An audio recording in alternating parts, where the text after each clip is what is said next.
What's up, Outliers? I'm here. Don't worry, I am here.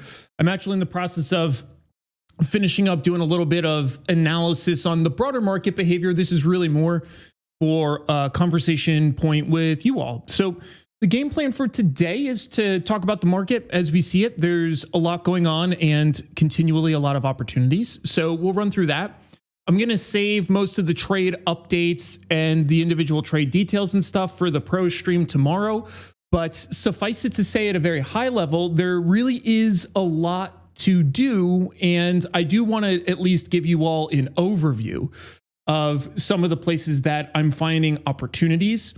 And yeah, let's get straight into the market then. I think it's about time. So let's see who we got hanging out. Looks like we have Reese, Tommy, Dark, Mark, Paulo, Travel. It's kind of funny because if you think about it, at this point, a lot of the names that I see, like I've seen these names for a while now. It's really interesting where without the internet, without something like YouTube even, the majority of us wouldn't have ever crossed paths. So I find that really cool. Every once in a while, I'll think about that kind of stuff because technology has been a big part of an enabler for my life, even with staying in touch with my family and whatnot while I'm traveling with the military. So yeah, pretty cool. Tommy's asking, anybody going into a 3 times 10-year treasury ETF? Probably. I mean, could be done. Certainly could be done. Definitely feels a little bit early for me, but I would be interested to know. So broad context here, looking at the stock market, looking at SPY, QQQ, and IWM, and looking at them over the past 25 years. If we take a look at the total number of drawdowns where we have at least a 10% decline or greater, we can figure out kind of the number of these 10% drawdowns that occur on average per year. And there's a really, really important trend to identify for you all, which is if we go back into 2000, 2001, 2002, 2003, specifically 01, 02, 03 in SPY, there's 124 instances, 118 instances, and 141 instances, right? Just to give you some ideas. And this obviously isn't like during some sort of crashing market. This is just during the mid 2000s, early 2000s into the mid 2000s. Then if we take a look at recent history, and if we look at 2014, there was 4. 2015, there was 29. 2018, there was 22. 2021, there was 6. So what's happened in a lot of ways is we have gotten highly, highly desensitized to downside moves as a general cohort because it literally hasn't shown us that playbook in a while. Now, what you're seeing here is a genuine market unwind. And this is at the point, I don't think that's some sort of controversial perspective. We're obviously into a correction. Now, the probability of the correction turning into a bear market, that's another scenario that we'll be able to talk about. But if we take a look at peak trial moves so far, it's 9.49%. So in the S&P 500, it's not even into a correction yet. It's still just shy. And this is obviously very normal for those that don't know. If you look at something like NASDAQ NDX, NASDAQ tends to have more pronounced moves over the S&P 500. So if we take a look at NASDAQ here and crunch this down so we can see the number, it's 13.52%. So the NASDAQ is much closer to entering into even a bear market. It's, again, still in the early stages of a correction. And then if we take a look at the Russell's interesting because this most recent move, if we measure it, is kind of like a correction in and of itself. But we already know that the Russell has effectively been in a bear market or right around a bear market for a while now.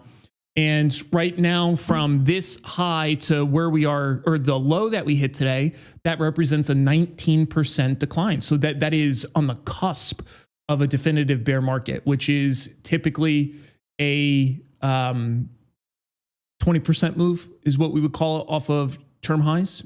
So Reese says Opposite of desensitized, no, hella sensitized.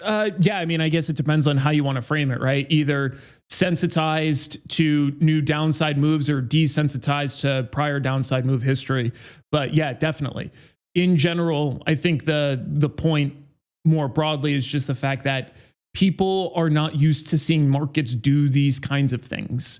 And it's a really great exercise. And that's actually one of the things I want to talk to you all about, because right now, the core portfolio, at least for me, is still generally bullish, and it's showing increasing unrealized loss. This is the nature of holding a covered strangle, and that's status quo as per usual. But the really important thing as a trader is, regardless of what your structure is, if you do it like me with a core and speculative allocation, or you just kind of blend it all together, regardless of what route or, again, structure you try to use for your portfolio, the important thing is that we should be continually looking for opportunities. And there are a lot of them. Now, a very important note, however, with respect to market opportunities in this kind of context is actually very specific. And the reason why it's very specific is because when markets go through these kinds of broader down moves, the way to trade them is very different than, again, what a lot of people are used to trading, which is the steady state, constant climb up of the rest of the market. So we'll talk a little bit about how to find opportunities. Now, this is more for a diversified options trader approach. And the reason why I emphasize that point is because there's nothing wrong if you prefer to be a long only or a bullish side trader. Like, that's completely okay. The problem is if you trade that way, the market right now is going to be very challenging for you, because even if you find pockets of strength, rising tide lifts all boats and a lowering tide lowers all boats. And when you have the broad market breadth looking as poor as it does right now and rolling over, that makes it very challenging, even for the really strong names, to do well. So what I've actually identified is the overwhelming majority of my directional plays now have absolutely pivoted to bearish side plays. And I think that's not always intuitive for people. So to summarize that thought, the way that I view it, you kind of have two main paths you can choose to go here. The first path is you can, if you prefer to be a long side only trader, it's a disadvantaged path. You're going to miss a lot of opportunities right now. But the way that I would be trading that is very short-term holdings and trading things that are showing supreme strength, which does exist. So for example, if we look inside healthcare, just to elucidate the point. Yeah, look at the breadth. The breadth is just overall rolling over. But anyways, let's take a look inside healthcare real fast. Within healthcare, if we sort this by 5-day change, you will find things that are still showing strength. So MOH is a really solid example that's showed strength and persistent strength. BMY is another that has shown persistent strength. So if I show you these two names really quick to give you the example, MOH, you can see it's been on an absolute tear. It's actually taking out these near-term highs and it's posting new highs. If we take a look at another example, BMY, this is one that I've traded for a while now. And it's just because it's operating completely different and idiosyncratic to the rest of the market. So if you prefer to trade things to the long side, you can find them. But the holding duration for them is really nowhere near what it typically might be, at least for me. Because even if you take a look at this move here, this is gone from on the 18th to today. So 15 trading days, 2 weeks. That's a little bit actually on the longer side. Most of my directional holdings have been right around 2 weeks. So I didn't obviously bottom tick this. I've never really bottom ticked anything in my entire life. So but the entries and exits I take are typically breakouts, right? Above prior congestion periods, like this here is where I got on BMY. So that's one way to approach things. The other way to approach things is finding different kinds of weakness. Now, typically during a bull market, you have to look really carefully for weak sectors and then weak individual tickers within those sectors. And the reason why it's so important to structure it that way is because it's the inverse of what's happening now.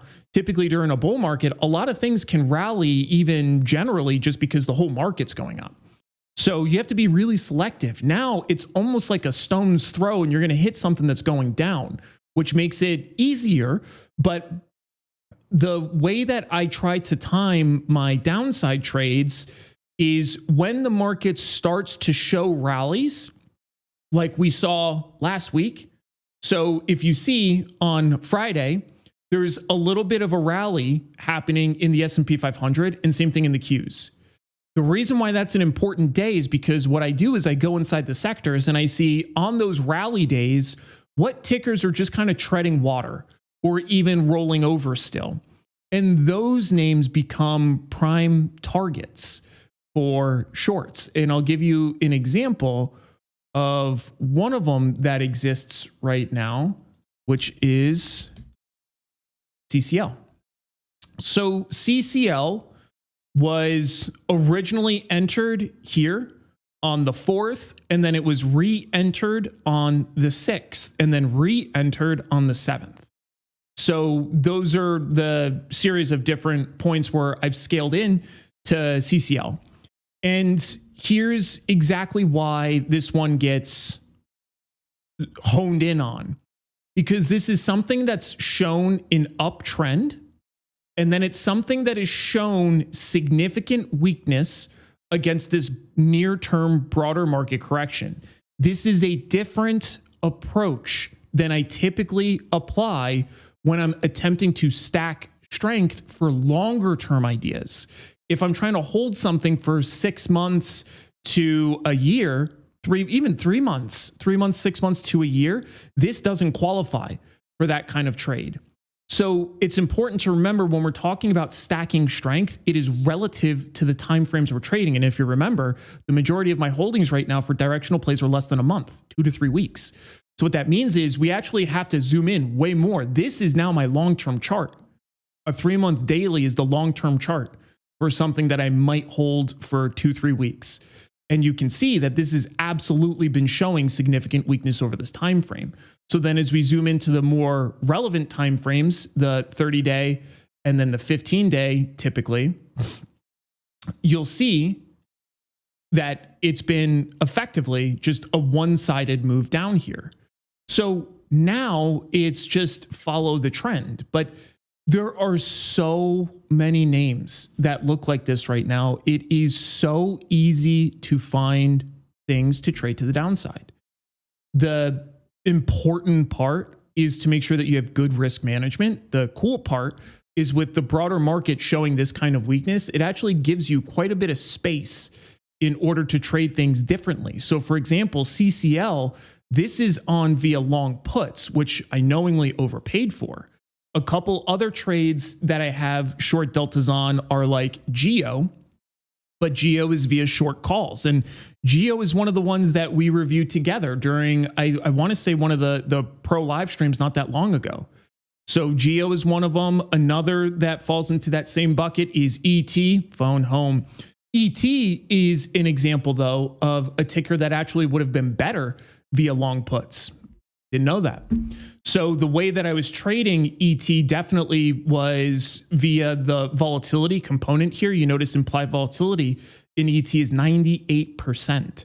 So a big part of what I'm doing here is just literally trading both the direction and volatility. But this, I use this as an example to show you that, again, like, I've been doing this a long time. Anybody that pretends that they always make the right move and, you know, that's it's complete bullshit. And this is a good example. Like, I was correct here, but the strategy that I picked holistically, if I were to look at just this one instance, is suboptimal. Now, for the broader portfolio, it's exactly what I needed, which is a big reason why I went into credit strategies. But there are two lenses to apply when we're evaluating stuff. So this now is also closing below its 200 AMA. So another really great filter to apply to identifying things that are going down are things that are just getting through their 200 AMAs, because it's just like a bunch of names are just getting there now, or other names that have fallen below a longer term moving average. In this case, this is a 100. You can use the 50 is going to lag too long now. So you can't really rationalize using a 50, but using the gap between the 100 and a 200 is completely viable here to target things to the downside. So trades are literally abundant. I could not find more names if I tried. One of the other things to keep in mind is the volatility side of things. I'm working on a video that's going to come out in a little bit that talks about the change. Maybe I'll work on it today a little bit more, but I'm talking about the change in 0 DTE and 1 DTE trends over the last 3 years, because dailies were launched in May of 22. And there's been a lot of different market movement over those time frames and profitability for the subsequent strategies. So the reason why I'm bringing this up is because one of the trades that I trade a lot is a weekend trade. And without going super far into the details, the crux of that is the weekend trade in SPX this week actually didn't work. But because volatility is so high, it still gave me an incredible chance to exit the trade and essentially reduce the max loss by 50%. That's because of volatility. So one of the things to keep in mind is, even with the market moving as it is, depending on the strategies that you use, some of them build in these little guardrails inherently because of the volatility component, which you're going to see more and more of. So just something to keep in mind as you're kind of going through your portfolios, figuring out, what you want to do and what makes sense, what might not make sense. Because, the market writ large, I really, really believe is offering a lot of opportunities right now. But it's not always easy to dip your toe in if you're not used to seeing these things, which leads me to the last general point I wanted to mention, which is now is literally the perfect time to paper trade, to test ideas, to see how things work, to try different ideas. And it's not just because we might not know how something behaves. It's also because it helps you build a data set using actual market conditions like this. And the reality, like I was telling you at the beginning of the stream, you don't see this many of these. So it's really important to get as much data for these as you possibly can. So what I'm doing right now is I've ramped up my paper trading data collection massively. And I have literally single 1 delta variance between the different strategies that I have on. So what that means is, if the base strategy is me selling 28 delta put, if the volatility is over a 30% threshold for this specific option, then I'm literally doing 28, 27, 26, 25, 24, 23, literally all the way down. And same thing up to a 50 delta. And it's because it costs me nothing. I literally just put them all on a paper trade, and then I can monitor and see how they do. And then it allows me to conduct broader data analysis. And I can say, okay, when the VIX has moved from 15 to 20 over the course of X period of time, where does that typically bleed out into the deltas that subsequently show optimal for whatever strategy it is that I might be looking at? It's just an example. So the message there is similar to what you've heard me say previously, but literally get everything you possibly can out of the experience. Everything. If you are not paper trading right now and collecting data, I'm telling you, you are making a massive mistake, especially if you are trying to trade seriously, right? Like, if your goal is to be a professional trader that makes actual money doing this, this is the exact work that needs to be done. And this is the exact time to get a live look at an example like this, which is solid. So make sure you do that. Okay. So I got us at 1722. I still have time, obviously, but I want to talk about what you guys want to talk about. So feel free, if there's any questions you have, if there's stuff that you want to look at, let me know. Absolutely happy to poke through things. Okay, so yeah, Tommy before was talking about 3-year treasuries. I think even before we get into 3 years, I think we can just look at bonds in general and eyeball what we think broader bonds look like right now. I don't have ZB. Let's just add that here. So for those that don't know, this is /ZT, which is a 2-year /ZN, which is a 10-year. I'm actually going to reorganize this, ZT and then ZN, DB. So this is 2-year, 10-year, 30-year. And bonds right now are finally rallying a little bit. The problem with the rally that I see in the bonds is that it still isn't as strong as it should be at this point in time. So the play of trying to find your way into bonds here via a leverage, I think is okay. There's nothing inherently wrong with that. But I still don't really care for bonds to the upside personally. So if we use the 10-year, and we zoom this out, it's still at like a really important crux. Now, again, it's made a great move. So if you're one of the people that bottom ticked it here, that's great. That's absolutely fantastic move. But the way that I always look at this kind of stuff is if it starts posting higher highs than this, then I become interested.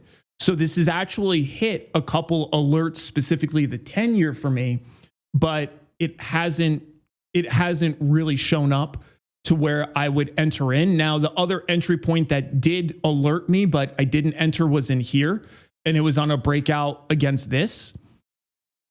It would have been fine. It absolutely would have been fine. But one of the issues with bonds as of lately is you have to trade them very carefully because of how strange the relationship to equities has been. So it really depends on the longer term perception. Now, I think trading it with leverage is okay, but that induces a significant timing element. Like your timing has to be pretty good. If you're trying to trade these with a, kind of lazy timing based approach, and you're just trying to get long bonds via a leveraged ETF, that can start hurting really bad, really fast. And because this is still going to be highly, highly sensitive to the different inflation metrics that we get going forward. So the relationship between bonds and equities, I don't view it as normalized yet. I view it as trending towards normalized, but still not there. And I think because of that, trying to trade the direction in bonds, you almost have to look at it as just bonds and the new paradigm and relationship for just bonds versus trying to say, well, equities are going down. A lot of times that means you can go long bonds. I wouldn't feel super confident in that just yet, personally. Ayo, James, what up? Good to see you. Paulo says, what's propping up BMY? It's a great question. And a lot of it is future-driven expectations. So if you poke through, and there's really 2 time frames that I think are relevant. It's not just Friday and today. Like today was on more, medical drug expectations for the future. But let me go. I want to go to like in here, which is where like things really started bucking the broader trend in this area. So like the 7th, let's see what it says in here. Announced that the European Commission has approved Opdivo plus Yervoy for the first line of treatment of adult patients with what the fuck is that word? resectable or advanced hepatocellular carcinoma.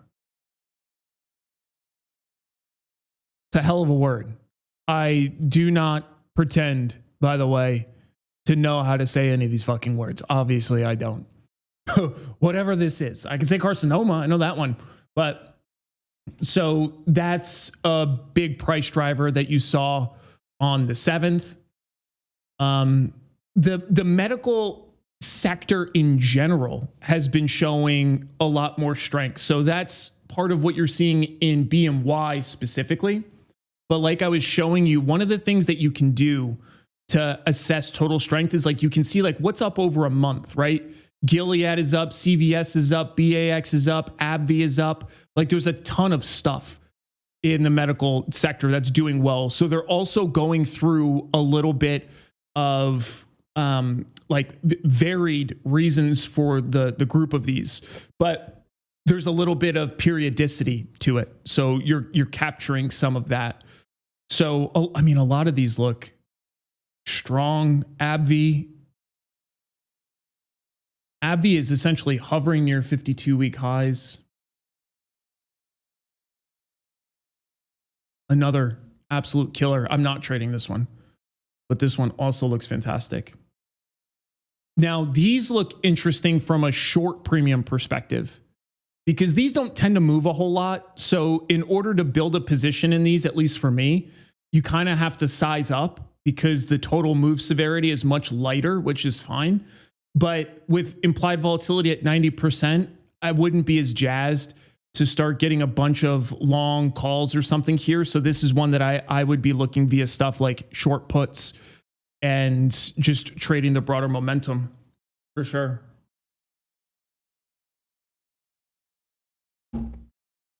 Paulo says you bought just a plain long put. I don't remember what we're talking about, but yeah, I buy single options all the time. Again, the way that I view single options for me is that I always mentally bucket them as diagonals because that's always the potential route that they'll go. The only place that I won't really bucket long options as diagonals is like if I'm trading something for an expected earnings move, which I really just bucket those as degen options trading. We'll just see how it goes, which is, you know, typically not super well served. But yeah. Paulo says, are companies that breached 52-week lows or close to it good candidates for downside trends or downside trades? So Paulo, for your scenario, I think it depends on how you trade things to the downside. That's not like giving you a it depends answer to not want to answer. It is because it really is highly relevant, and I'll explain why. So if we're looking for things, let's do just a price performance scan, and I'll show you.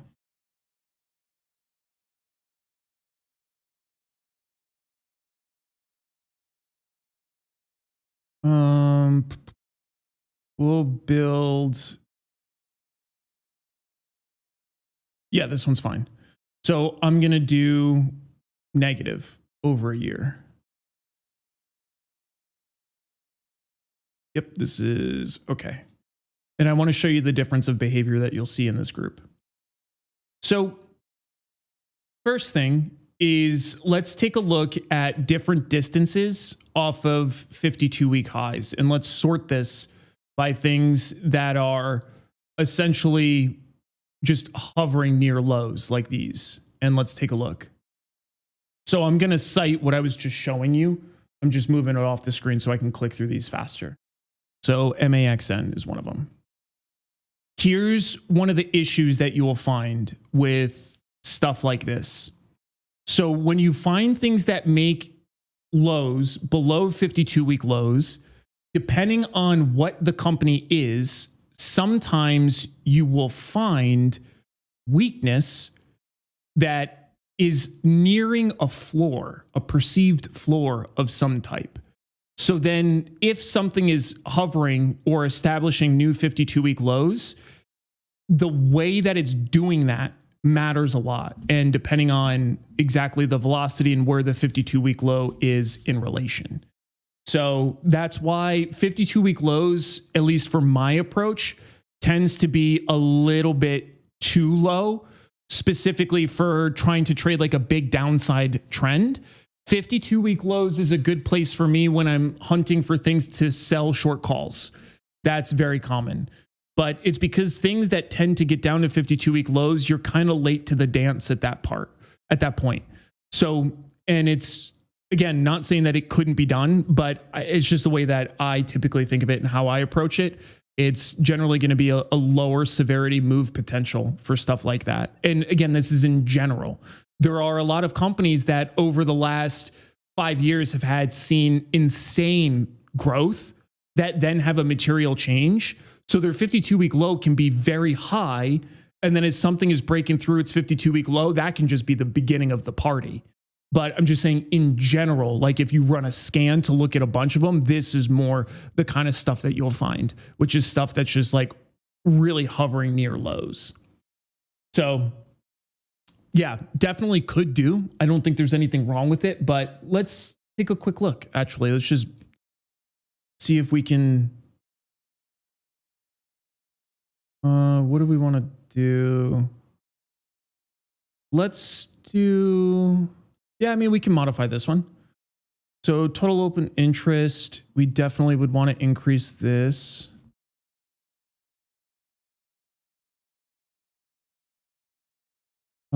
Options, we really don't need that. Volume, price, probably raise this. We want stuff. We really don't care how it did for the last year, to be honest.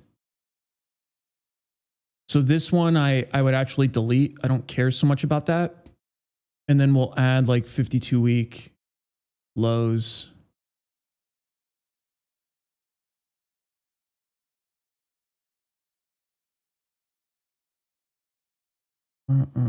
Here we go.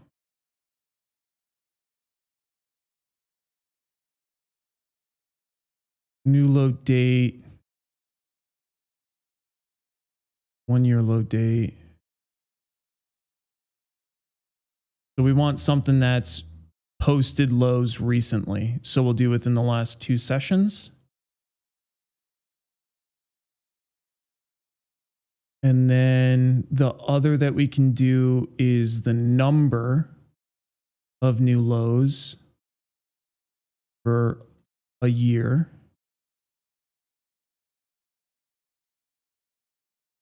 And let's say over the last year, we want something that's made at least 5. And what I'll do is I'll modify this number so that we can look at different versions. All right, so we'll save this as like 52-week lows. This will be like new 52-week lows. This is fine. I don't want an alert for it though. So let's see.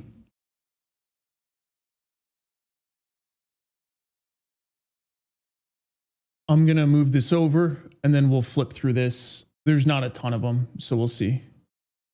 Let's take a look at CORZ. This has been on the docket a few times. And then let's zoom this out over a year.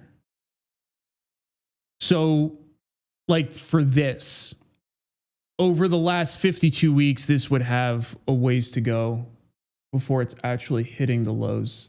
Actually, why would this even be in here? New year to date. Oh, that's why.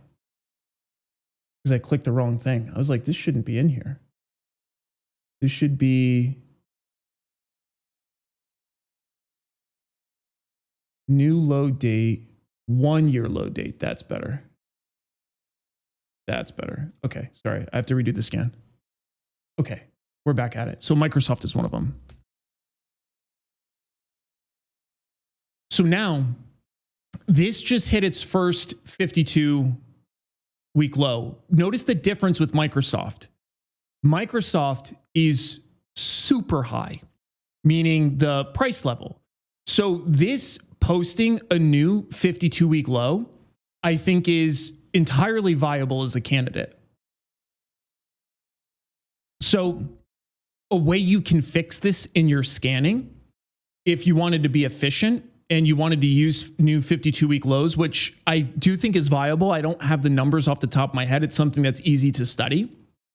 But what I would do is I would actually add another filter that requires over the last 5 years the stock to have gained a certain percentage, right? Because then if over the last 5 years it's gained enough where over the last 1 year it's now hitting lows, it means it still potentially has a ways to go to the downside. Whereas a lot of the other things that you will find near 52-week lows, if you scan for that outright, it's stuff that just kind of looks shitty. I mean, the interesting thing here is that if we zoom this out to a year, you can see like how flat even the 200-day moving average is. So I find that interesting because this new low is posted like immediately following earnings. Had a good earnings too. It actually beat a little bit, which is interesting. So yeah. Super high implied volatility percentile too. This actually looks like a good short call trade. People are betting it to the upside.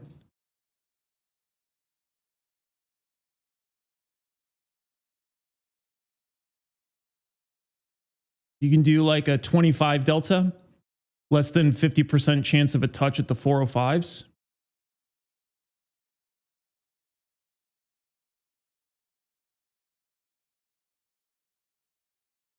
I dig this. I will add this to my list. Oh, what is this? MSFT short. This one's interesting too because what was it? Just yesterday, we talked about cores, CORZ, and this one still looks really good for like short premium as well. I ended up not entering today. I still have it down on my notes for something to take a look at. And then another one that we looked at for shorts from yesterday is not this. SWKS, which this one, no dice. This one leave alone because this one is absolutely rallying on the last 2 days. And then we also had, I think we looked at CMTG yesterday. This one is short puts. This one still looks good for short puts, but this is more of a reversion trade. I ended up not putting anything on in it in the primary account just because it's way too small, but I ended up trading this one in my brother's account. So yeah, anyways, kind of got off rails there, sorry. Kenny says, sorry I'm late to this. Did you do a market recap? Kind of in the beginning, not like the same market flow like I typically do, just because I was mostly highlighting the specific relationships between stuff. Tommy says, Trump is trying to lower the 10-year bond yield. Yeah, I mean, Trump might want to do that, but with somebody like Trump, it's very important to listen to what he says and to kind of digest what he says, but then to also understand the reality and the implications of what he says, right? Because it's the same thing, like one of the things that he talked about doing was ending the war in Ukraine within the first 24 hours of him getting into office, right? Like you have to understand that there's a bit of gamesmanship. So that's actually that's why you see so much volatility in the markets, is because the markets is trying to do their absolute best to discern between the shit that matters a lot and is probably going to happen and Trump is taking seriously versus the shit that Trump is kind of just saying because that's what he does, is say shit. So yeah, I think I don't know if I would essentially take that as a trade idea personally. Reese says, calendar spread thoughts. Was looking at them slightly out of the money on NVIDIA. Seems like a solid way to capture volatility with limited risk, but figure I'm missing something. No, I mean, that's about right. That's the nature of calendar spreads. The difference is that, again, it's like any other trade that you're doing to attempt to capture volatility, is that it's going to take a directional tilt. And it's really important at least to have a game plan. That's why most of us that will trade term structure vol, which I absolutely do. I'll give you an example of something like that. Let's see if we can find, normally it's stuff that has really distorted volatility. So let's see if we can find something that has high vol really fast. Let's do high volatility percentile. Let's see what this gives us. Let's take a look at MT. Yeah, 100% implied volatility percentile. Actually, this is a losing trade I had. I got stopped out today because I traded it on this breakout above. I added to it and then gapped down today. So that one's dead. But anyways, let's take a look at the vol in here.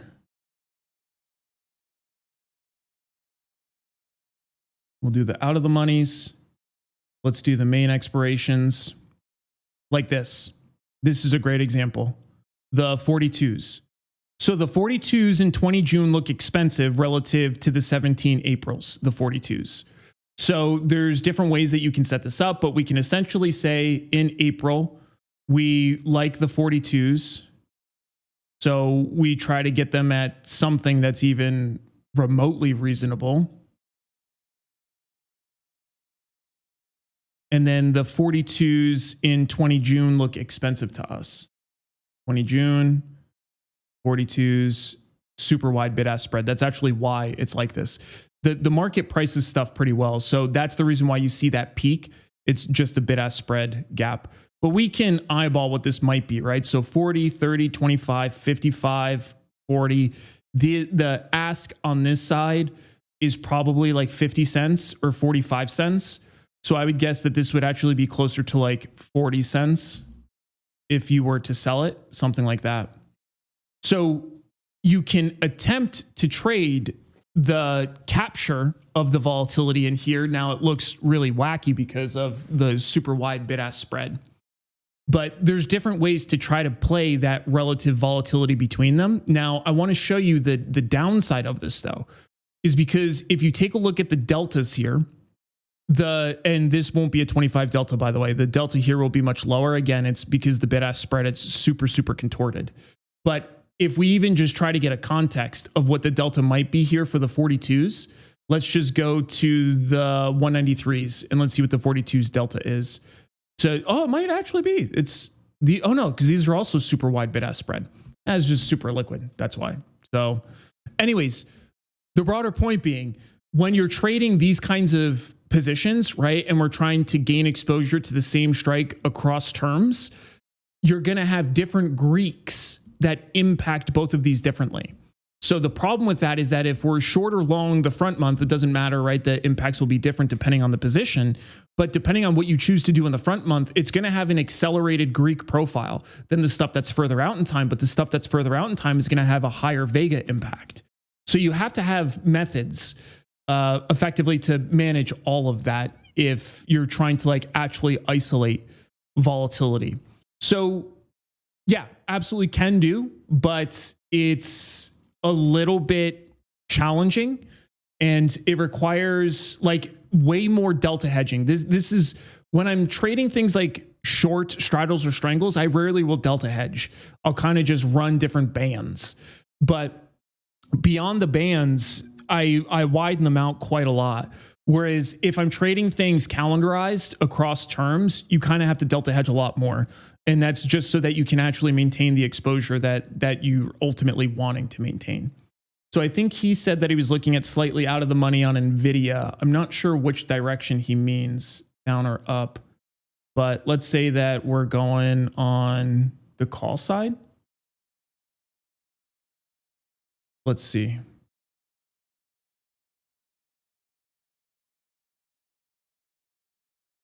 So this, I'm just curious what it automatically has us do.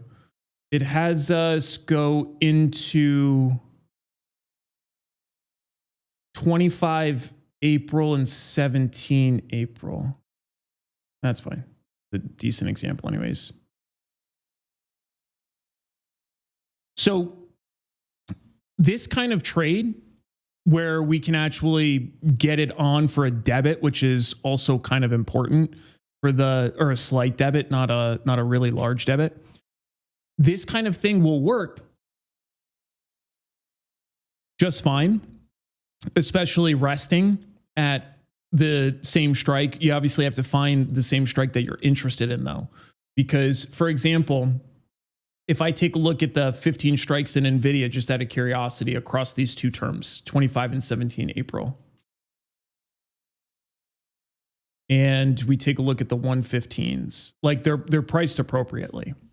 So the vol that you're going to collect here is going to be very different than the vol that you might be trying to collect, which, again, depending on what kind of volatility Reese is trying to capture, this will be a different trade than just trying to collect the elevated volatility in NVIDIA if we think that implied is going to trend over realized or whatever.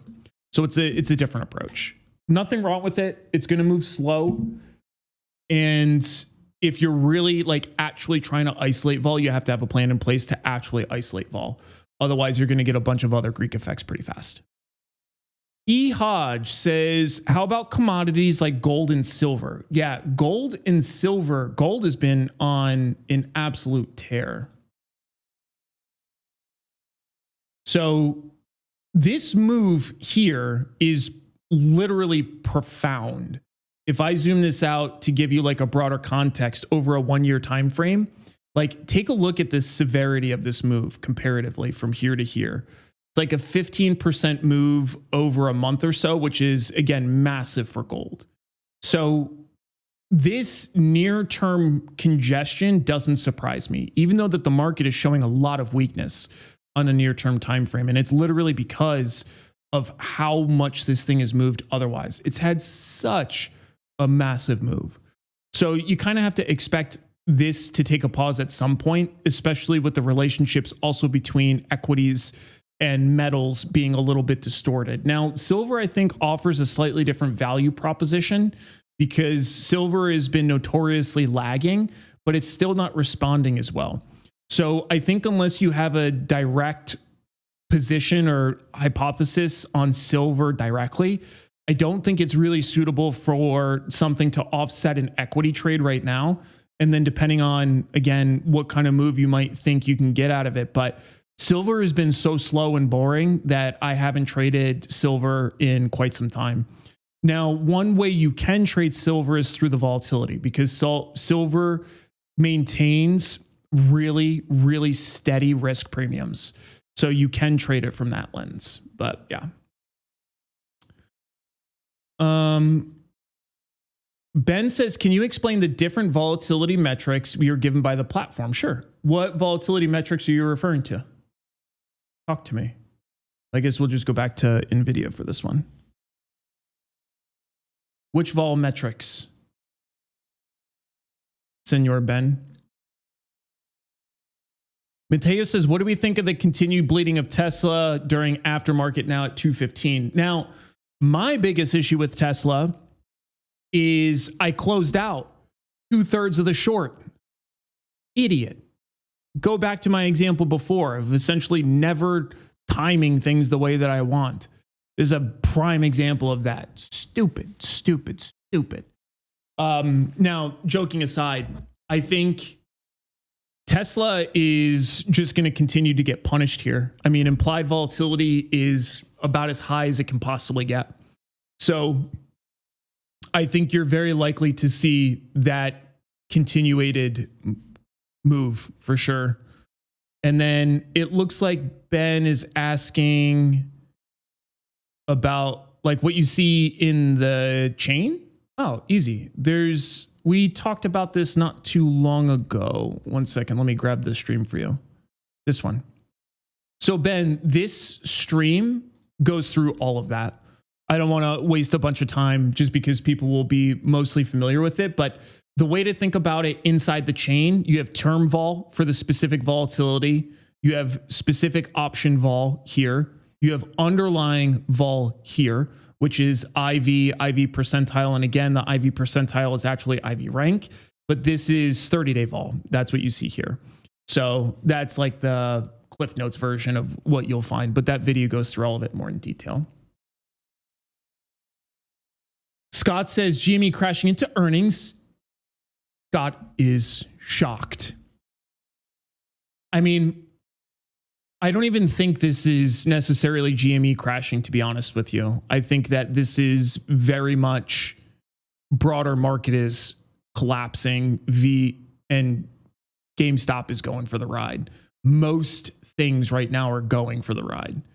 So this doesn't surprise me in the least to see this kind of price movement from GameStop, especially because, like, if you think of things that are going to be more or less resilient in a bear market, and then depending on how we think about the broader economy, GameStop is in a very delicate stage right now where it's trying to pivot. It's trying to figure out how to use money. So it does not surprise me at all to see something like GameStop really cratering right now in the broader context of the market. So, yeah. I don't love that it dropped below this, though. Yeah, I don't love that at all. Because now it's essentially resting on the next primary volume node, which is right here. Which I don't love. But market doesn't care what I want. What else we got? Mateo says, the reason I asked about Tesla is because today I was just about to buy a Leap because they were highly discounted. Highly discounted to what are you talking about? Good thing I didn't, as it keeps going down. But my bias is still same. Opportunity. Mateo,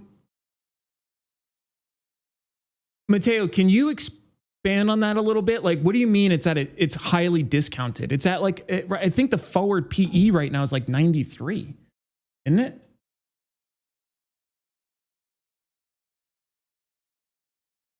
Let's see.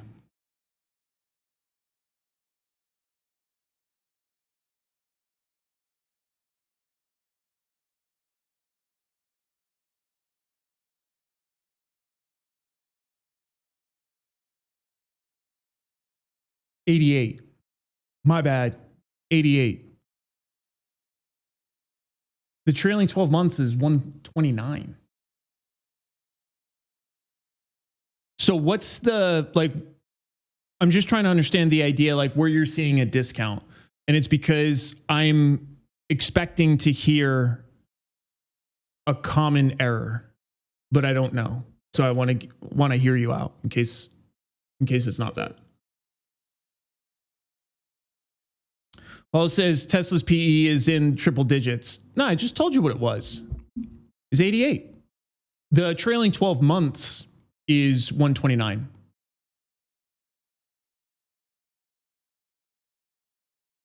Here. Trailing 12, 129. Forward, 88.5, 89. All right, looks like we lost Mateo. I don't want to... Mateo, if you come back, just let me know what you're talking about in terms of, I just want to understand the way you're thinking about it, because I want to be able to give you an answer that's more relevant to your perspective. Alberto says, I'm late to the stream. I forgot about daylight savings. Daylight savings was yesterday. You're fucking late as hell. Elizabeth says, for time and sales for VOD, which pretty sure is Vodafone, right? Good old VOD. Vodafone. How do you interpret the first line of data, the 064841? Let's see.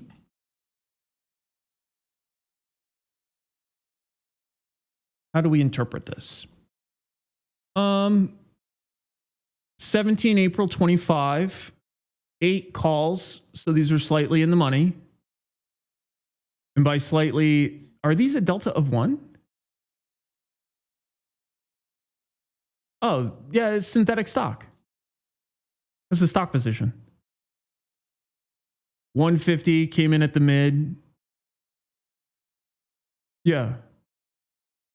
Slightly closer to the bid. So it could be synthetic short stock. That's probably it. I would obviously have to look at more of the broader context to see if that trade itself is holistically more anomalous. So we can do that really quick.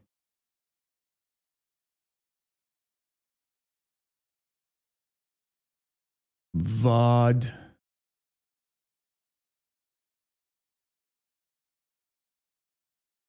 Those are the 8s you hit. Ah, these are not part of a spread. And they're capturing towards the bid. Yeah, so it could be synthetic.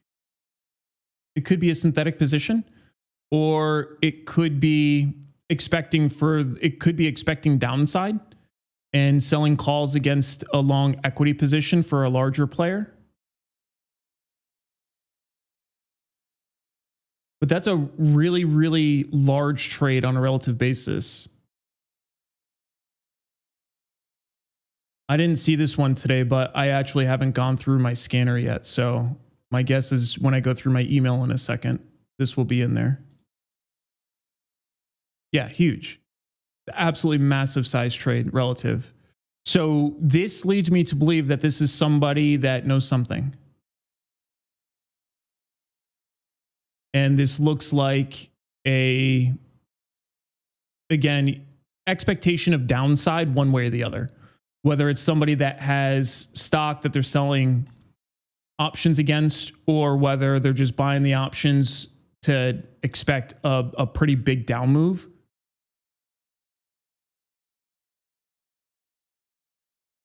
Great find, by the way. Who was that? Elizabeth, great find. That's a very interesting trade. So I'm actually going to set an alert here, because to see essentially, if you looked at the highest size trade over the preceding 90 days plus, like $100,000 here and there, like this is a $5 million trade. So that definitely garners my interest in yeah, very interesting. Good find.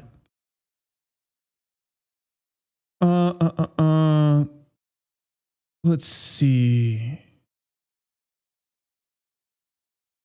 Tommy says just because the stock drops 50% doesn't mean it's cheap. Yeah, exactly. I agree with that. That's why I wanted to see what Mateo's saying. Here we go.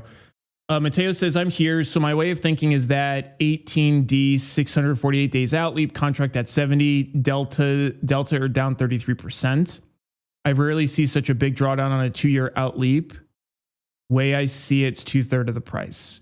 Yeah, so that's actually exactly the way I was expecting you to look at it, which is exactly wrong.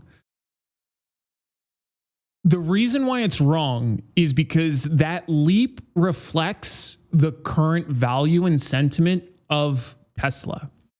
And the recent value and sentiment of Tesla is a stock that has gone, wait for it, it has gone down 55.7% over the last month and a half. So the reason why you see those relatively so cheap is because the stock has become relatively cheap compared to where it was before. So I think a massive part of what you see there is not them being actually cheap. It's them reflecting the current price, which is, again, it's a really, really common error new traders make, or just inexperienced traders, I should say. It doesn't necessarily mean new trader. And it's because the value of that option represents what's going on with the stock. If you found some sort of pricing discrepancy and that was the angle you took it, I could see that a little bit differently. But since that's not the angle you took, I don't see it differently. And if we take a look at in terms of the overall value of it, and I assume when you say 12, 18, 26 here, if we take a look at this options chain, take a look, it's 75% vol, whereas the underlying upfront is 102% vol. So if you had framed your response as, I think that this vol is cheaper relative to the stock vol, that would be an example of an objective lens where it is cheaper, but this is also very expensive relative to one expiration above it and a couple below it. So even this otherwise is expensive. So yeah, I would retrain the way your brain thinks about cheap versus expensive, because looking at it that way, just comparing something to its prior value, it really forgoes the analysis that needs to be done in terms of what has led to that change in value and why. That's super, super important in this context. So good question though. All right, gang. Got me is 2 minutes over. I'm gonna pivot over, start working on videos. If you need anything, let me know. Be an outlier. See y'all later.